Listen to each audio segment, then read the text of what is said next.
Hello everybody, welcome to English 103, the late start version. We have a lot to do in a short period of time, so I'm going to get right to it.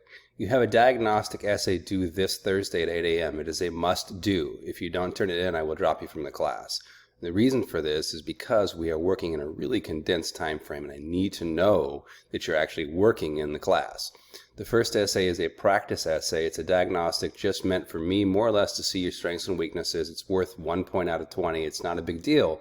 But you want to go through the entire Start Here module and the Week 1 module in order to complete it. It requires you reading a very brief essay, 3 or 4 pages by Aristotle, and then answering a prompt question in a 2-page essay that you will write.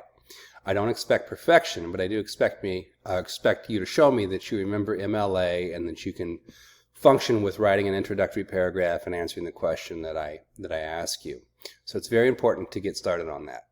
Your first formal essay of the 4 formal essays that you will be due on October 28th, and then you'll have essays due approximately every 2 weeks after that. So again, I can't take away the writing requirement because we're working in half semester.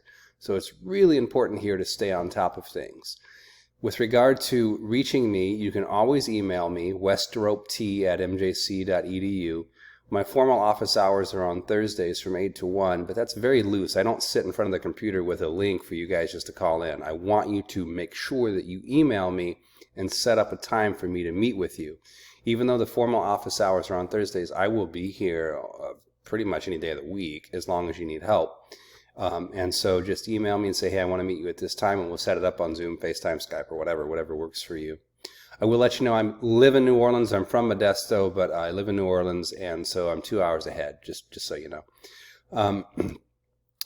Okay, some basic questions I think have already been answered. You have 4 essays to do for the class, including the practice one. It's loaded so that you have a lot to do around Thanksgiving time and when the class is over on December 2nd. So you just really need to focus and budget your time in that way. I do allow 2 rewrites of essays because honestly, in a short time frame, what you write to begin with mostly is going to serve as a draft. It doesn't work that way for all students, but okay, there's room for you to grow when you're writing. In other words, I'm not too worried about essays that don't turn out well to begin with. I'm really a process-oriented person, and I want you to just try to work hard and understand what's going on. So in that way, there are 2 really serious hints that I can give you. Number 1, go through every module, every video, all the notes, and all the student sample essays in their entireties. That's very important. That includes things like the list of common errors, because if you can go through that and understand that, you will increase your grade exponentially, I think, in the course. It's very brief, but it just requires some discipline. And the second thing is to know that I'm here to help you. Despite all of the work that you have to do, we will be working together. So do not hesitate to reach out to me at all. For now, I'm going to end this brief introduction. I look forward to working with you, and on Thursday, the 21st, right, when you submit your essays, I'll be grading them that day, and then I'll write back to you with some comments just to get us started. In the meantime, work hard, and again, I look forward to meeting you. Bye for now.